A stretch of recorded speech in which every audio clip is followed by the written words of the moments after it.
Hello aspirants, this is Ahir and welcome you back to SSB crack exams. आज के इस lecture में हम यूनियन बजट 2023-24 को डिटेल डिस्कशन करने की कोशिश करेंगे, जो कि रिसेंटली निर्मला सीतारमण जी ने पार्लियामेंट में अनाउंस किया हुआ है। तो क्या कुछ इस डॉक्यूमेंट में हमें देखने को मिले, सरकार ने किस तरीके से एक्सपेंडिचर्स करने के वादे किए और रेवेन्यू क्या-क्या उनका था और ग्रोथ रेट हमारा किस तरीके से होने वाला है, ए टू जेड चीज़ों के बारे में आज के इस वीडियो में हम डिस्कस करने की कोशिश करेंगे। तो आइए वीडियो को शुरू करते हैं। वीडियो को शुरू करने से पहले आप सभी को एक और बार याद दिला दूं कि एसएसबी क्रैक एग्जाम्स के पास एसएसबी इंटरव्यू से related full fledge online course available है। हर महीने इसके नए बैचेस स्टार्ट होते हैं और एसएसबी इंटरव्यू को क्रैक करने के लिए जिस किसी चीज़ की भी जरूरत हो आपको यहाँ पर देखने को मिल जाएगी। तो अपने फ्रेंड्स के साथ भी इन्फॉर्मेशन जरूर शेयर कीजिएगा। देखिए, हमने ऑलरेडी इकोनॉमिक सर्वे के ऊपर एक वीडियो बनाया हुआ है। मैं आपसे स्ट्रांगली रिकमेंड करूँगा कि पहले आप उस वीडियो को देखें, उसके बाद आप यहाँ पर बजट देखने के लिए आएँ। क्योंकि इकोनॉमिक सर्वे जो है वो पिछले साल का प्रोग्रेस रिपोर्ट होता है और बजट जो है वो आपके आने वाले फ्यूचर प्रोस्पेक्टिव्स को बताता है। या फिर पिछले साल जितना भी रेवेन्यू और एक्सपेंडिचर आपका हुआ था और आने वाले साल के लिए आप कितना रेवेन्यू एक्सपेक्ट कर रहे हैं और कितना एक्सपेंडिचर आप करने के लिए तैयार हैं, उसके बारे में यहाँ पर हमें बजट बताता है। तो ज़ाहिर-सी बात है कि दरअसल पूरे कॉन्स्टिट्यूशन में कहीं पर भी बजट वर्ड यूज़ नहीं किया गया। दरअसल हम उसे एनुअल फाइनेंशियल स्टेटमेंट कहते हैं। तो article 112 of Indian constitution speaks about annual financial statements, जो कि फाइनेंस मिनिस्टर पार्लियामेंट के आगे रखते हैं हर साल। तो 1 फरवरी हर साल पार्लियामेंट के आगे टेबल किया जाता है बजट, और इस साल निर्मला सीतारमण जी ने उसे टेबल किया हुआ था। यानी कि ये हर फाइनेंशियल ईयर के बिगिनिंग से लेकर फाइनेंशियल ईयर के आखिर तक क्या कुछ हमारे रिसीट्स और एक्सपेंडिचर होंगे, उसके बारे में हमें एक कंसोलिडेटेड व्यू बताने की कोशिश करता है। यानी कि हमारा फाइनेंशियल ईयर 1 अप्रैल को स्टार्ट होता है और 31 मार्च आने वाले साल को वो खत्म हो जाएगा। सो ये प्रिपेयर करता कौन है? देखिए, भले ही इकोनॉमिक सर्वे हो या फिर बजट क्यों ना हो, ये सभी मिनिस्ट्री ऑफ फाइनेंस ही बनाता है, लेकिन वहाँ पर सेपरेट डिपार्टमेंट्स होते हैं। तो डिपार्टमेंट ऑफ इकोनॉमिक अफेयर्स के अंडर बजट डिवीजन सेपरेटली होता है, जो कि फाइनेंस मिनिस्ट्री के अंडर काम करता है। वही एक नोडल एजेंसी है जो कि पूरे बजट के document, budget related A to Z काम पूरे करता है। तो आइए, बजट के अनाउंसमेंट के साथ-साथ एक विज़न दिया गया हमें अमृत काल के लिए। पिछले ही साल अगस्त 15 को हमने आज़ादी के अमृत महोत्सव सेलिब्रेट किया और वहीं से प्राइम मिनिस्टर मोदी जी ने आने वाले 25 साल का फ्यूचरिस्टिक विज़न हमें दिया हुआ था। यानी कि अमृत महोत्सव खत्म, अब हम अमृत काल में जा रहे हैं। यानी कि अभी आने वाले 25 साल इंडिया के लिए बहुत ही क्रूशियल होंगे, क्योंकि 25 साल बाद इंडिया पूरा 100 साल का हो जाएगा। यानी कि इंडिपेंडेंस आने के बाद पूरे 100 साल हम कंप्लीट होंगे। तो इस डॉक्यूमेंट को, इस बजट का डॉक्यूमेंट को उसी फ्यूचरिस्टिक ब्लूप्रिंट की तरह यहाँ पर अनाउंस किया गया। This is what Nirmala Sitharaman ji has said. तो एम्पावर्ड और इंक्लूसिव इकोनॉमी भारत को बनाने के लिए, ताकि अमृत काल में इंडिया जो है वो स्ट्रॉन्ग ग्लोबल प्लेयर की तरह उभर कर निकले, इसी फ्यूचरिस्टिक नीड को मद्देनजर रखते हुए हमने ये बजट जो है वो अनाउंस किया हुआ है। This is what the government has said. और यहाँ पर इकोनॉमिक ग्रोथ जो है वो एस्टिमेट की जा रही है लगभग 7%, जो कि करंटली जितने भी मेजर इकोनॉमीज हैं उन सभी में से सबसे हाईएस्ट है। मैंने इसके बारे में आपको इकोनॉमिक सर्वे में भी बताया हुआ था। तो 3 विजन्स हमें यहाँ पर, या फिर 3 गोल्स आप कह लें, या फिर 3 प्रायोरिटी सेक्टर्स भी आप कह लें, जो कि विजन बनेंगे हमारे अमृतकाल के लिए। आने वाले 25 साल में ज़्यादा से ज़्यादा हम इन्हीं चीज़ों को टैप करने की कोशिश करेंगे। तो सबसे पहला सरकार का इम्पोर्टेंट गोल क्या होगा? To create opportunities for citizen with focus on the youth. तो एक जगह सिटीज़न्स और दूसरी जगह यूथ को साथ लेकर चलेंगे। जॉब क्रिएशन होगा और साथ ही साथ इकोनॉमी की ग्रोथ भी हम करने की कोशिश करेंगे। और स्ट्रॉन्ग और स्टेबल मैक्रो इकोनॉमिक एनवायरनमेंट भी क्रिएट करना, ये 3 हमारे विजन है फॉर द अमृतकाल। तो इसी विजन के बेसिस पर सप्तऋषि या फिर सप्तऋषि 7 प्रायोरिटी सेक्टर्स या फिर 7 प्रायोरिटीज सरकार ने यहाँ पर अगेन दी हुई थी। सबसे पहला इंक्लूसिव डेवलपमेंट। खुद इस सरकार का नारा है सबका साथ सबका विकास। रीचिंग द लास्ट माइल, सबसे आखिरी भी कोई भी बचा नहीं होना चाहिए, सभी को साथ ही लेकर चलेंगे। इंफ्रास्ट्रक्चर और इन्वेस्टमेंट पर भी यहाँ पर प्रायोरिटी रखी जाएगी। ट्रू पोटेंशियल इंडिया का अमृतकाल में अनलीश हो। ग्रीन ग्रोथ भी के लिए भी हम काम करेंगे। फाइनेंशियल सेक्टर में कई रिफॉर्म्स और यहाँ पर डेवलपमेंट ग्रोथ लाने की भी कोशिश की जाएगी। यूथ को भी यहाँ पर ज्यादातर टैप करने की कोशिश की जाएगी। तो ये 7 प्रायोरिटीज जो है वो हमें बजट में देखने को मिलेंगे और आने वाले अमृत काल में भी ज्यादातर इन्हीं प्रायोरिटीज को आगे लेकर हम बढ़ेंगे। तो एक के बाद एक मैं आपको टॉपिक वाइज यहाँ पर समझाने की कोशिश करूंगा, क्योंकि कई लोगों के लिए बजट एक अननोन लैंग्वेज की सिनेमा की तरह होता है। बस आपको पिक्चर दिख रहे होते हैं, वहाँ पर कुछ समझ में नहीं आता। मैं आपको ब्रीफली एक्सप्लेन करने की कोशिश करूंगा। तो as far as agriculture and cooperatives are concern, क्या कुछ इंपॉर्टेंट से वायदे यहाँ पर बजट में किए गए थे। सबसे पहला सरकार ने कहा कि एक डिजिटल पब्लिक इंफ्रास्ट्रक्चर को बिल्ड करेंगे जिसकी मदद से एक इंक्लूसिव और इंफॉर्मेटिव सॉल्यूशन फार्मर्स को मिलेगा। एक एक्सेसिबल, इंक्लूसिव और इंफॉर्मेटिव सॉल्यूशन यहाँ पर और डिजिटल पब्लिक इंफ्रास्ट्रक्चर की मदद से मिलेगा। एग्रीकल्चर एक्सेलरेटर फंड का सेटअप करेंगे जिसकी मदद से हम रूरल एरियाज में स्टार्टअप्स के एस्टेब्लिशमेंट को सपोर्ट करेंगे जो कि इनोवेटिव आइडिया लाएंगे, यानी कि फार्मिंग में रूरल एरियाज में जो कुछ भी प्रॉब्लम्स हैं उन पर ये स्टार्टअप्स है वो काम करेंगे, तो उनके फंडिंग वगैरह के लिए agricultural accelerator fund. Atmanirbhar Bharat horticulture clean plant programme जो है वो बहुत ही जल्द लॉन्च किया जाएगा जिसकी मदद से बूस्ट हो जाएगा हमारे प्रोडक्शन में हाई वैल्यू हॉर्टिकल्चरल क्रॉप्स में। और टारगेटेड फंडिंग की मदद से 20 लाख करोड़ रुपए जो है वो एग्रीकल्चरल क्रेडिट टारगेट यहाँ पर किया गया specifically in sectors of animal husbandry, daring और फिशरी सेक्टर में। एंड नॉट जस्ट दैट, अभी इस साल इंटरनेशनल मिलेट ईयर्स हम सेलिब्रेट कर रहे हैं, वो दरअसल इंडिया की ही मुहिम थी जो यूएन ने एक्सेप्ट की हुई थी।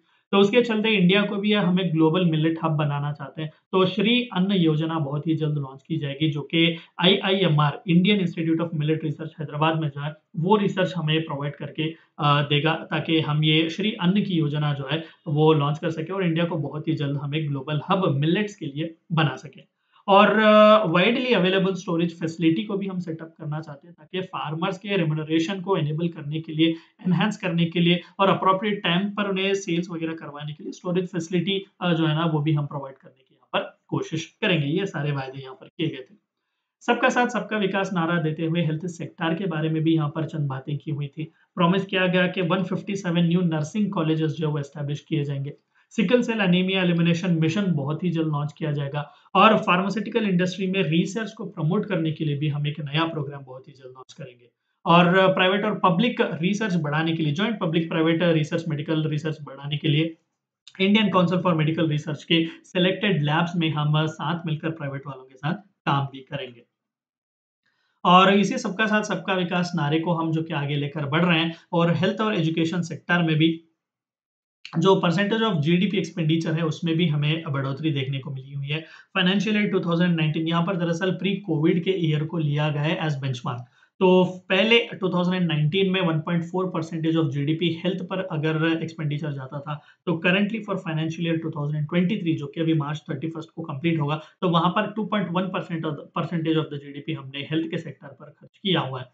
2019 में 2.8% एजुकेशन सेक्टर में था, तो 2.9% हम फाइनेंशियल ईयर 2023 में परसेंटेज ऑफ जीडीपी हमने एजुकेशन पर एक्सपेंडिचर इंक्रीज किया हुआ है। बहुत ही कम है क्योंकि डेवलप्ड कंट्रीज में इससे बहुत ही ज्यादा होता है। एजुकेशन और स्किलिंग के लिए of course national education policy जो कि रिसेंटली लॉन्च की गई थी, not just that, district institutes of training and education की मदद से हमने ट्रेनिंग के टीचर्स ट्रेनिंग के प्रोग्राम्स को भी कहीं ज्यादा रिवैम्प किया हुआ है। और बहुत ही जल्द नेशनल डिजिटल लाइब्रेरी भी हम सेटअप करेंगे जो कि चिल्ड्रंस और अडोलेसेंट्स को बहुत ही ज्यादा मदद में आएगी। और स्टेट को हम एनकरेज करेंगे कि वो ज्यादा से ज्यादा फिजिकल लाइब्रेरीज अपने पंचायत और वार्ड लेवल्स पर भी एस्टैब्लिश करें।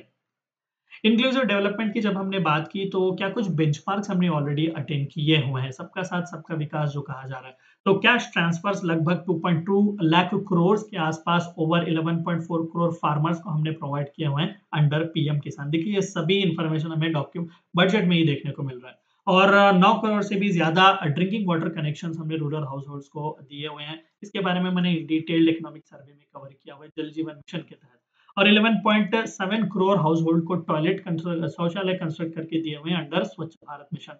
9.6 crore LPG connections Ujjwala scheme के तहत दिए गए हैं। 220 करोड़ कोविड वैक्सीनेशन लगभग 102 करोड़ पर्सन्स को, जो कि दुनिया का सबसे लार्जेस्ट वैक्सीनेशन ड्राइव है, वो भी हमने कंप्लीट किया हुआ है। और 47.8 करोड़ प्रधानमंत्री जनधन बैंक अकाउंट्स हमने खुलवाए हुए हैं जिसके तहत फाइनेंशियल इंक्लूजन भी अच्छा हुआ है। और इंश्योरेंस कवर भी हमने लगभग 44.6 करोड़ पीपल को प्रोवाइड किया हुआ है अंडर स्कीम्स लाइक प्रधानमंत्री सुरक्षित भारत योजना एंड प्रधानमंत्री जीवन ज्योति बीमा योजना। रीचिंग द लास्ट माइल का हमने नारा दिया कि किसी को भी हम नहीं छोड़ेंगे पीछे, सभी को साथ लेकर चलेंगे। तो ट्राइबल पीपल के लिए भी यहाँ पर कुछ ना कुछ काम किया जाएगा। तो प्रधानमंत्री particularly vulnerable tribal group development mission बहुत ही जल्द लॉन्च किया जाएगा। इसके बारे में और भी इंफॉर्मेशन आना बाकी है। कर्नाटक में जो ड्रॉट प्रोन रीजियंस है वहां पर भारी भरकम पैसा इस साल लगाया जाएगा। वहां पर सस्टेनेबल माइक्रो इरिगेशन प्रोग्राम के लिए फाइनेंशियल असिस्टेंस का यहाँ पर अनाउंसमेंट किया गया है। और जो 740 एकलव्य मॉडल रेसिडेंशियल स्कूल्स हैं उसमें ज़्यादा से ज़्यादा टीचर्स को हम रिक्रूट करेंगे और एक बहुत ही यूनिक यहाँ पर प्रोग्राम हमें देखने को मिलेगा, दैट इज़ भारत श्री योजना। भारत श्री यानी कि शेयर्ड रिपोजिटरी ऑफ इंस्क्रिप्शंस। तो दरअसल हमारे एंशिएंट जितने भी इंस्क्रिप्शंस हैं उन सभी को डिजिटलाइज करने का भी जिम्मा भारत सरकार अब लेने की कोशिश कर रही है थ्रू भारत श्री योजना। ये बहुत ही यूनिक सा इनिशिएटिव हम कह सकते हैं। और आगे बढ़ते हैं, इंफ्रास्ट्रक्चर और इन्वेस्टमेंट से रिलेटेड क्या कुछ यहाँ पर सरकार करने की कोशिश करेगी। तो ज्यादा से ज्यादा इंसेंटिवाइज करने की बात की गई, जिसके तहत इन्वेस्टमेंट्स को बूस्ट मिलेगा इंफ्रास्ट्रक्चर और प्रोडक्टिव कैपेसिटी बढ़ाने के लिए। और इससे होगा क्या, हमारे जो है ग्रोथ और एम्प्लॉयमेंट में राइज भी हमें देखने को मिलेगा। तो उसके चलते क्या क्या स्टेप्स यहाँ पर लिए जाएंगे। कैपिटल इन्वेस्टमेंट आउटले को इंक्रीज किया गया है बाई 33.4%, जो कि लगभग 10 लाख करोड़ के आसपास होता है। और जो 50 ईयर से इंटरेस्ट फ्री लोन जो स्टेट्स को प्रोवाइड करती है सेंट्रल गवर्नमेंट, जो कि खासकर इंफ्रास्ट्रक्चर इन्वेस्टमेंट को इंसेंटिवाइज करते हैं, वो भी हम कंटिन्यू करने की कोशिश करेंगे। और highest ever capital outlay railway वालों को इस साल दिया गया, दैट इज 2.4 लाख करोड़।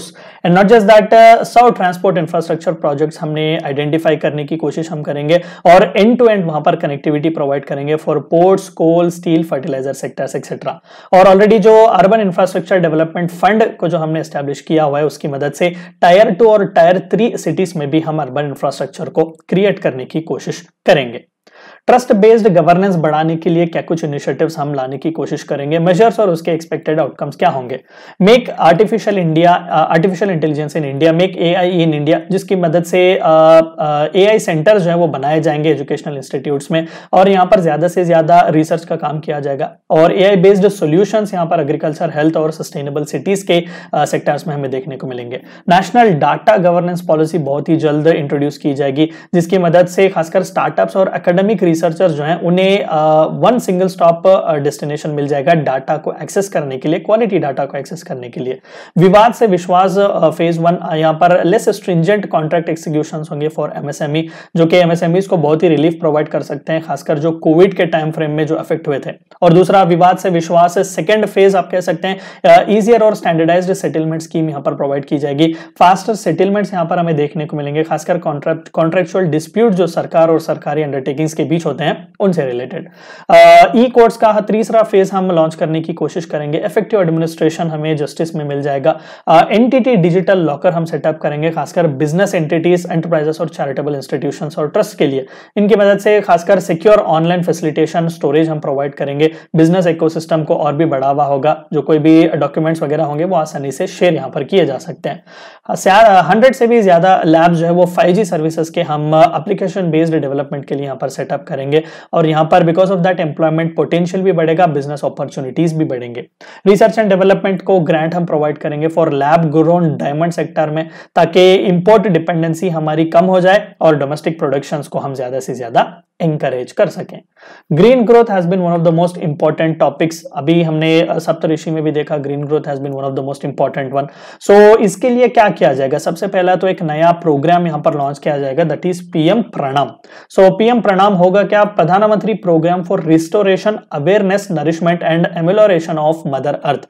यानी कि स्टेट्स और यूनियन टेरिटरीज को यहां पर इंसेंटिवाइज किया जाएगा, इंसेंटिव्स उन्हें प्रोवाइड किए जाएंगे to promote alternative fertilisers usage, यानी कि ज्यादा से ज्यादा केमिकल फर्टिलाइजर्स वगैरह को कम करें, अल्टरनेटिव फर्टिलाइजर्स पर जाएं या फिर ऑर्गेनिक तरीके से वहां पर एग्रीकल्चर को वो पुश करें। 500 नए वेस्ट टू वेल्थ प्लांट्स जो है वो गोवर्धन स्कीम के तहत हम यहाँ पर एस्टैब्लिश करेंगे। गोवर्धन स्कीम आप सभी को भी पता है कि galvanising organic bio agro resources धन, ये स्कीम बहुत ही सक्सेसफुली चल रहा है, जिसके तहत सर्कुलर इकोनॉमी को भी हम प्रमोट कर रहे हैं। And not just that, environment protection act के तहत ग्रीन क्रेडिट प्रोग्राम बहुत ही जल्द हम यहाँ पर नोटिफाई करेंगे, जिसके तहत हम सस्टेनेबल एक्शंस को भी इंसेंटिवाइज करेंगे। सस्टेनेबल इकोनॉमिक डेवलपमेंट के लिए मिष्टी प्रोग्राम यहाँ पर लॉन्च किया जाएगा, mangrove initiative for shoreland habitat and tangible incomes. तो ये टेकअप किया जाएगा खासकर मैनग्रोव प्लांटेशन के लिए अलोंग द कोस्टल लाइन। हम सभी को भी पता है कि मैनग्रोव्स कितने अच्छे खासे एक सस्टेनेबल डेवलपमेंट के लिए बहुत ही पॉजिटिव माने जाते हैं, और कई बार जो फ्लड्स वगैरह के टाइम फ्रेम में भी उनके इफेक्ट्स को भी कम करने के लिए मैनग्रोव बहुत ही मदद में आते हैं, और लोकल लेवल पर वहां पर एम्प्लॉयमेंट अपॉर्चुनिटीज भी वो जनरेट करते हैं। अमृत धरोहर जो है वो इंप्लीमेंट किया जाएगा for optimal use of wetlands, wetland के प्रिजर्वेशन के लिए, उनके ऑप्टिमल यूज के लिए। और भी कई इस तरीके के इनिशिएटिव्स लिए गए हैं, जैसे कि 10,000 बायो इनपुट रिसोर्सेज सेंटर जो है वो एस्टैब्लिश किए जाएंगे, जो कि फार्मर्स को फैसिलिटेट करेंगे नेचुरल फार्मिंग को अडॉप्ट करने के लिए। और बैटरी एनर्जी स्टोरेज सिस्टम को प्रमोट करेंगे। कोस्टल शिपिंग को हम प्रमोट करेंगे ताकि एनर्जी एफिशिएंट ट्रांसपोर्टेशन यहाँ पर हो। और जो कोई भी पोल्यूटिंग व्हीकल्स हैं पुराने, उन्हें रिप्लेस करने के लिए भी हम एक फंड जो है वो अलोकेट यहाँ पर करवाएंगे, ये सरकार खुद करेगी। यूथ भी तो इंपॉर्टेंट था ना अमृत काल में, तो जाहिर सी बात है कि अमृत पीढ़ी को टारगेट यहाँ पर किया गया। प्रधानमंत्री कौशल्य विकास योजना 4.0 बहुत ही जल्द लॉन्च किया जाएगा, जिसके तहत नए कोर्सेज, ऑलरेडी कई सारे कोर्सेज यहाँ पर स्किल डेवलपमेंट के किए जा रहे थे। Apart from that coding, artificial intelligence, robotic और 3D प्रिंटिंग में भी आप यहाँ पर स्किल्स प्रोवाइड किए जाएंगे नौजवानों को। टूरिज्म सेक्टर को बूस्ट करने के लिए भी कई मेजर्स, एटलीस्ट 50 डेस्टिनेशंस को सेलेक्ट किया जाएगा और चैलेंज मोड से उन्हें लिया जाएगा और पूरी तरीके से कंप्लीट पैकेज डेवलप किया जाएगा for both domestic and foreign visitors. And states को एंकरेज किया जाएगा ताकि वो यूनिटी मॉल्स को सेटअप करें, यानी कि वन डिस्ट्रिक्ट वन प्रोडक्ट का जो हमने नारा दिया हुआ है, ज्योग्राफिकल इंडिकेशंस हो या फिर हैंडीक्राफ्ट प्रोडक्ट्स जो कि उस डिस्ट्रिक्ट या फिर उस एरिया के लिए फेमस हो, उन्हें ज्यादा से ज्यादा हम प्रमोट यहाँ पर कर सकें। तो ये भी बहुत ही अच्छा काम यहाँ पर हमें देखने को मिलेगा। फाइनेंशियल सेक्टर से रिलेटेड क्या कुछ इनिशिएटिव्स इस बजट में हमें देखने को मिले। सबसे important, national financial information registry को बहुत ही जल्द सेटअप किया जाएगा, जो कि एनेबल करेगा हमें एफिशिएंट लेंडिंग और फाइनेंशियल इंक्लूजन को भी प्रमोट करेगा और फाइनेंशियल स्टेबिलिटी को भी एनहांस करेगा। महिला सम्मान बचत पात्रा बहुत ही जल्द ये भी लॉन्च किया जाएगा। ये वन टाइम नया स्मॉल सेविंग स्कीम जो है वो 2 साल के पीरियड के लिए होगा, जहां पर 2 लाख रुपए तक के लिए वुमेन जो है ना वो डिपॉजिट फैसिलिटी हासिल कर सकते हैं। सीनियर सिटीजन्स के लिए भी बेनिफिट एनहांस यहां पर किए गए हैं। मैक्सिमम जो डिपॉजिट लिमिट सीनियर सिटीजन्स के सेविंग स्कीम में होता था उसे 15 से 30 लाख यहां पर किया गया है। और सेंट्रल डाटा प्रोसेसिंग सेंटर भी यहां पर बहुत ही जल्द सेटअप किया जाएगा, जो कि फास्टर हैंडलिंग के लिए बहुत ही जरूरी है। एडमिनिस्ट्रेटिव वर्क्स जो कि कंपनीज एक्ट के तहत किए जाएंगे वो बहुत ही जल्द होंगे। क्रेडिट गारंटी स्कीम जो कि एमएसएमईज के लिए है, अब वो भी यहां पर कॉर्पस फंड यहां पर एक्सपेंड किया गया और लगभग 2 लाख करोड़ का फ्री क्रेडिट गारंटी यहां पर additional collateral free guarantee credit जो है वो एमएसएमईज को प्रोवाइड किया जाएगा।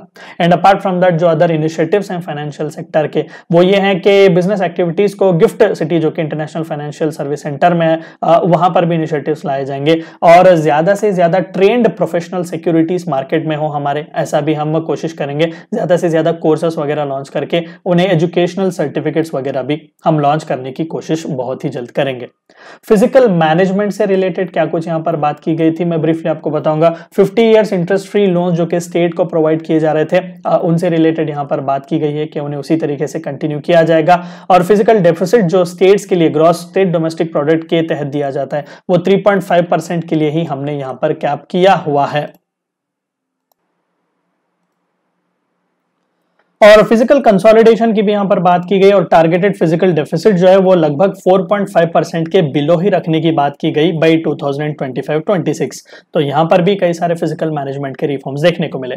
टैक्स प्रपोजल में कई सारे इंपॉर्टेंट से अपडेट्स हमें देखने को मिले, खासकर इनडायरेक्ट टैक्सेस को और भी ज्यादा सिंप्लीफाई किया for the reason that we want to deliver higher exports, higher domestic manufacturing, more value addition in the economy and green energy and mobility. और साथ ही साथ कई चेंजेस भी हमने कस्टम ड्यूटीज में लाए, जिसके तहत कई बेनिफिट्स हमें देखने को मिलेंगे, खासकर import of capital good for lion battery manufacturing, जिसके तहत ग्रीन मोबिलिटी बढ़ेगी। Import of mobile camera lenses, जिसके तहत वैल्यू एडिशन होगा। डीनेचर्ड एथेनॉल अल्कोहल जो कि केमिकल इंडस्ट्री के लिए बहुत ही ज्यादा बेनिफिट प्रोवाइड करेगा। की input for producing shrimp feed जो कि मरीन एक्सपोर्ट्स के लिए बहुत ही अच्छा है। Seeds for manufacturing lab grown diamonds जो कि एक्सपोर्ट प्रमोशन के लिए और डोमेस्टिक प्रोडक्शन के लिए भी हमें पुश देगा। Continuation of concessional basic custom duty on copper scrap जो कि ऑक्यूमेंट करेगा रॉ मटेरियल अवेलेबिलिटी एमएसएमई वालों के लिए। और कंपाउंडेड रबर को have been brought on par with the natural rubber, जिसकी मदद से जो कस्टम ड्यूटी को सरकमवेंट किया जाता था अब उसे करने की जरूरत लोगों को नहीं पड़ेगी। डायरेक्ट टैक्स प्रपोजल्स में भी यहाँ पर कई सारे सिंप्लीफिकेशंस देखने को मिले, खासकर कंप्लायंस बर्डन को रिड्यूस करने के लिए, एंटरप्रेन्योरियल स्पिरिट को प्रमोट करने के लिए और सिटीजन्स को टैक्स रिलीफ प्रोवाइड करने के लिए यहाँ पर जो इनिशिएटिव्स लिए गए थे कि लगभग 45% जो रिटर्न्स फाइल किए गए थे टैक्स पेयर्स पोर्टल पर वो विद इन 24 आवर्स प्रोसेस किए गए थे। और एवरेज प्रोसेसिंग प्रोडक्ट पिछले 8 साल में देखें तो 93 डेज से कम करके उन्हें 16 डेज को लाया गया। ये सभी रिफॉर्म्स ही तो थे। और लगभग पिछले साल 6.5 करोड़ से भी ज्यादा इनकम टैक्स रिटर्न्स जो थे प्रोसेस उन्हें किए गए हुए थे। इनकम टैक्स प्रपोजल्स में भी बहुत भारी भरकम चेंजेस यहाँ पर किए गए और नया इनकम टैक्स रिजीम यहाँ पर लाया गया। तो लगभग इनकम टैक्स इनकम का लिमिट जो रिबेट के लिए इनकम टैक्स के लिए जो है वो इंक्रीज किया गया फ्रॉम 5 लाख टू 7 लाख। तो पहले 5 लाख तक यहाँ पर कैप लगाया गया था, लेकिन अब 7 लाख जो है इस नए रिजीम में लगाया गया है। तो थोड़े बहुत टैक्स स्लैब्स में भी या फिर टैक्स रेट्स में भी यहाँ पर चेंजेस हमें देखने को मिलेंगे। 3 लाख रुपए तक का आपका एग्जेम्पशन लिमिट जो है वो किया गया, तो अप टू 3 लाख रुपीस नील आपका टैक्स रेट होगा। 3 to 6 लाख अगर कमाई है तो 5% होगा, 6 to 9 लाख है तो 10% होगा, 9 to 12 लाख है तो 15%, 12 to 15 लाख है तो 20% और 15 लाख के अबव है तो 30% यहाँ पर हमें टैक्स रेट देखने को मिलेगा। और हाईएस्ट सरचार्ज रेट जो कि 5 करोड़ या फिर उससे ज्यादा इनकम वालों पर लगाया गया, उसे रिड्यूस किया गया फ्रॉम 37% टू 25%। इस नए रिजीम को ही फॉलो करेंगे। और जो कुछ भी बेनिफिट्स हैं स्टैंडर्ड डिडक्शन के नए टैक्स रिजीम में, वो सैलरीड क्लास और पेंशनर्स को भी एक्सटेंड किए जाएंगे। और टैक्स एक्सेम्पशन लिमिट भी जो है वो इंक्रीज की गई है टू 25 लाख, खासकर जो लीव एनकैशमेंट्स और रिटायरमेंट पर लेते हैं, खासकर नॉन गवर्नमेंटल सैलरीड एम्प्लॉयज जो प्राइवेट सेक्टर से आते हैं। साथ ही साथ इंडस्ट्रियल सेक्टर में भी कई ज्यादा टैक्स प्रपोजल्स किए गए थे। एमएसएमईज के लिए भी यहाँ पर लिमिट जो है वो एनहांस किए गए थे, प्रोफेशनल और बेनिफिट्स वो ताकि यहाँ पर अवेल कर सके। 95% ऑफ द रिसीव्ड्स जो है वो नॉन कैश की तरह वो आप यहाँ पर आप दिखा सकते हैं। और इस तरीके के कई डिडक्शंस वगैरह भी यहाँ पर दिए गए थे। कोऑपरेटिव सेक्टर्स के लिए भी यहाँ पर कई ज्यादा हमें इंसेंटिव्स देखने को मिले हुए थे। स्टार्टअप सेक्टर में भी ज्यादातर यहाँ पर छूट देखने को मिली, इंसेंटिवाइज यहाँ पर किया गया कि extension of the date of incorporation by 1 year for income tax benefits to startups. और नॉट जस्ट दैट, जो बेनिफिट है कैरी फॉरवर्ड करने का लॉसेस का on change of share holdings of startups, पहले 7 साल हुआ करता था, अब उसे चेंज करके 10 साल तक के इनकॉर्पोरेशन को रखा गया है। और साथ ही साथ रैशनलाइजेशन के जो कोशिशें की गई हुई थी, जिनके बारे में हमने इकोनॉमिक सर्वे में भी डिस्कस किया हुआ था, कि जो कोई भी इनकम है अथॉरिटीज, बोर्ड्स और कमीशन जो कि स्टेट और यूनियन सरकारें यहाँ पर सेट करती हैं, उन्हें इनकम टैक्स से जो है वो एग्जेम्प्ट किया गया अंडर सर्टेन सेक्टर्स ओनली। और एक्सटेंशन भी किया गया for a period of tax benefits जो कि फंड रिलोकेशन के लिए है to IFSC gift city till 31 of March 2025। तो पैसा आ कहां से रहा है, यानी कि जो जितना भी पैसा सरकार रिसीट्स का बता रही है, rupee is coming from where. तो हाईएस्ट यहाँ पर जो सरकार के हाथ में पैसा आ रहा है, that is from borrowings and liability 34%, followed by goods and services tax and other taxes 17%, followed by income tax 15% and corporation tax 15%, followed by union exercise duty 7%, non tax receipt 6%, customs 4% and non capital receipts 2%। और पैसा जा कहां रहा है, rupees going to सबसे highest जो है 20% interest payment की तरफ ही जा रहा है, फॉलोड बाय 18% जो कि शेयर है स्टेट्स का, states share of taxes and duties, followed by central sector schemes 17% यहाँ पर पैसा जा रहा है, followed by centrally sponsored scheme 9%, finance commission and other transfers 9%, defence 8% और अदर एक्सपेंडिचर पर भी 8%, सब्सिडीज पर 7% और पेंशन पर 4% of the amount is actually going. तो अलोकेशन मिनिस्ट्रीज को किस तरीके से यहाँ पर किए गए, अमाउंट यहाँ पर हम देख लेते हैं, which is actually in lakh crore. तो ministry of defence 5.94 lakh crore rupees दिए गए, ministry of road and transport highway को 2.70 lakh crore rupees, ministry of railway को 2.41 लाख करोड़ रुपीस दिए गए, ministry of consumer affairs food and public distribution को 2.06 lakh crore rupees, ministry of home affairs को 1.96 lakh crore rupees, ministry of chemical and fertilizers को 1.78 lakh crore rupees, ministry of rural development को 1.6 lakh crore rupees, ministry of agriculture and farmer welfare को 1.25 lakh crore rupees और ministry of communication को 1.23 lakh crore rupees यहाँ पर allocate किए गए हैं। मेजर स्कीम्स जिसके तहत पैसा यहाँ पर खर्चा किया जाएगा, डेवलपमेंट ऑफ फार्मास्यूटिकल इंडस्ट्री में पिछले साल 100 करोड़ रुपए यहाँ पर लगाए हुए थे। इस साल यानी कि टेंटेटिव 2023-24 के लिए 1250 करोड़ रुपीस यहाँ पर लगाए जाएंगे। जल जीवन मिशन पिछले साल 60,000 करोड़ रुपीस लगाए गए थे, इस साल 70,000 करोड़ रुपए लगाने का वादा यहाँ पर किया जा रहा है। एकलव्य मॉडल रेसिडेंशियल स्कूल पिछले साल 2,000 करोड़ और इस साल 5,943 करोड़ यहाँ पर स्पेंड किए जाएंगे। प्रधानमंत्री आवास योजना 48,000 करोड़ रुपीस पिछले साल लगाया गया था और इस साल 79,590 करोड़ रुपीस जो टेंटेटिवली वो लगाए जाएंगे। Fame scheme for faster adoption and manufacturing of electric vehicles पिछले साल 2,908 करोड़ रुपीस लगाए गए थे और इस साल 5,172 करोड़ रुपीस लगाए जाएंगे। North east special infrastructure development scheme के तहत पिछले साल 1,419 करोड़ रुपीस और इस साल 2,491 करोड़ रुपीस टेंटेटिवली खर्चा करने की वायदा यहाँ पर किया गया है। रिसीट्स और एक्सपेंडिचर्स एक बार देख लेते हैं। और रेवेन्यू रिसीट्स की अगर हम बात करें तो फाइनेंशियल ईयर 23 यानी कि इस साल अभी जो कि करंट ईयर अभी चल रहा है, खत्म नहीं हुआ, तो 23.5 लाख करोड़ रुपीस जो है वो रिसीट्स, रेवेन्यू रिसीट्स हमें मिले हुए हैं। और फाइनेंशियल ईयर 2024 के लिए एक्सपेक्ट किया जा रहा है 26.3 लाख करोड़ रुपीस होगा। On the same line capital receipts की अगर हम बात करें तो इस करंट ईयर के लिए 18.4 लाख करोड़ रुपीस है। आने वाले साल के लिए हम 18.7 lakh crore rupees capital receipts जो है एक्सपेक्ट कर रहे हैं। सिमिलरली रेवेन्यू एक्सपेंडिचर की अगर हम बात करें तो 34.6 लाख करोड़ रुपीस हमें यहाँ पर देखने को मिलेगा। और आने वाले साल के लिए फाइनेंशियल ईयर 23-24 के लिए हम 35.0 लाख करोड़ रुपीस जो है वो एक्सपेक्ट कर रहे हैं। और similarly effective capital expenditure financial year 2023 के लिए यानी कि करंट ईयर के लिए 10.5 लाख करोड़ है, और आने वाले साल के लिए फाइनेंशियल ईयर 2023-24 के लिए हम 13.7 लाख करोड़ रुपीस जो है वो एक्सपेक्ट कर रहे हैं। सिमिलरली एग्रीकल्चरल सेक्टर में भी क्रेडिट हमें यहाँ पर ग्रोथ देखने को मिला। पिछले कपल ऑफ ईयर से देख लें तो फाइनेंशियल ईयर 2022 में 186 लाख करोड़ रुपीस जो एग्रीकल्चरल सेक्टर को क्रेडिट दिया गया है। Food grain record food grain production हमने किए, 315.7 एवरेज मिलियन टन हमने फूड ग्रेन का प्रोडक्शन किया हुआ है। ग्रोथ भी अच्छा खासा हमारा चल रहा है इस साल के लिए, जैसे कि मैंने कहा कि 7% के साथ इंडिया जो है वो वर्ल्ड के सबसे डेवलप्ड कंट्रीज से भी आगे वो ग्रोथ रेट लेकर जा रहा है। और अर्बन एम्प्लॉयमेंट रेट पिछले 4 सालों में सबसे लोएस्ट रहा है, क्योंकि हमने इन 2020 भी देखा स्पाइक 20.9% को गया हुआ था, इस साल 7.2% पर यहाँ पर रखा गया है। और फिजिकल कंसोलिडेशन के पाथ पर सरकार बहुत अच्छे खासे तरीके से चल रही है। इन सभी के बारे में इकोनॉमिक सर्वे में भी डिस्कस हमने किया। और जीएसटी मंथली रेवेन्यू भी जो है ना वो कंटिन्यूअसली हमें कलेक्ट होते हुए दिख रहे हैं। और कैपिटल एक्सपेंडिचर भी यूनियन गवर्नमेंट का इंक्रीज हो रहा है। और जो एसेट क्वालिटी है बैंक्स की, जो कि लोअर नॉन परफॉर्मिंग एसेट्स हैं, वहां पर भी हमें घटावट देखने को मिल रही है। कपल ऑफ ईयर्स बैक वो बहुत ही ज्यादा यहाँ पर हुआ करते थे। सिमिलरली फॉरेन एक्सचेंज रिजर्व भी हमारे पास सफिशिएंट है, आने वाले 9 महीने तक के इंपोर्ट्स हम आसानी से कवर कर सकते हैं। रिसोर्सेज जो स्टेट्स को ट्रांसफर किए गए थे इन अमाउंट्स, तो for 2021-22 it was 17.05 lakh crore, और इस बार 17.10 लाख करोड़ हैं। और आने वाले इस साल के जो बजट एस्टिमेट्स दिए गए हैं उसके तहत 18.62 लाख करोड़ रुपीस जो है रिसोर्सेज वो स्टेट्स और यूनियन टेरिटरीज को ट्रांसफर किए जाएंगे। तो क्या क्या अचीवमेंट्स पिछले 8 सालों में मोदी जी की सरकार ने की हुई है कि पिछले 9 सालों में 10th से लेकर 50th लार्जेस्ट इकोनॉमी हमने इंडिया को बनाया हुआ है। 11.7 करोड़ हाउस होल्ड्स को हमने टॉयलेट बना के दिए स्वच्छ भारत मिशन के तहत। 9.6 करोड़ एलपीजी कनेक्शन उज्ज्वला योजना के तहत। 220 करोड़ कोविड वैक्सीनेशन हमने प्रोवाइड किया फॉर 1 or 2 करोड़ पर पीपल। 47.8 करोड़ बैंक अकाउंट्स हमने प्रधानमंत्री जनधन योजना के तहत खोल के दिए हुए हैं। 44.6 करोड़ पर्सन्स कवर किए गए अंडर पीएम सुरक्षा बीमा योजना एंड पीएम जीवन ज्योति बीमा योजना।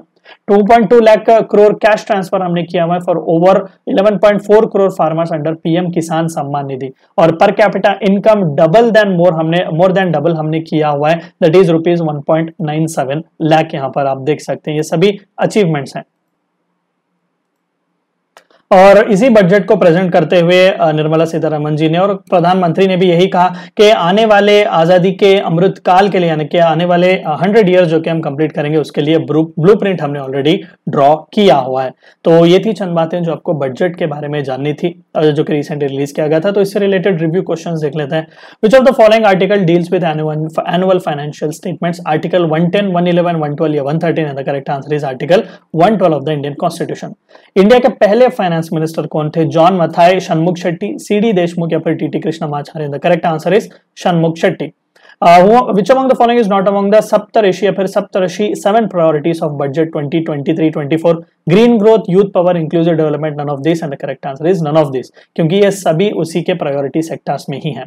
भारत श्री इनिशिएटिव जो हमने लॉन्च किया वो किससे एसोसिएटेड है, किसे डिजिटलाइजेशन करने की कोशिश करता है? Land records, ancient inscriptions, bank details, wealth and assets. And the correct answer is ancient inscription. Bharat Shri योजना यानी कि shared repository of inscriptions. PM Pranam किस यूसेज को प्रमोट करेगा? मॉडर्न फार्मिंग टेक्निक्स को, alternative fertilizers, pesticides and herbicides, irrigation system. And the correct answer is alternative fertilizers को। इसका full form है प्रधानमंत्री programme for restoration, awareness, nourishment and amelioration of mother earth. So video को and करने से पहले आपको एक और बार याद दिला दूं कि एसएसबी क्रैक एग्जाम्स के पास एसएसबी इंटरव्यू से related full fledge online course available है। हर महीने इसके नए बैचेस स्टार्ट होते हैं, बहुत ही अफोर्डेबल प्राइसेस में, और अपने फ्रेंड्स के साथ भी इन्फॉर्मेशन जरूर शेयर कीजिएगा। वीडियो को एंड करने से पहले एक और बार बता दूं कि warrior 10 is a code which you should use so that you get 10% discount. Meet you in the next lecture, until then stay healthy, stay safe. Thank you for watching my video. जय हिंद। अगर आप एक defence aspirant हैं और SSB interview, NDA, CDS, AFCAT जैसे exams के लिए प्रिपेयर कर रहे हैं तो आप एसएसबी क्रैक एग्जाम्स के कोर्स को चेक करना ना भूलें। आप हमारी लर्निंग एप्लीकेशन को गूगल प्ले स्टोर से भी डाउनलोड कर सकते हैं।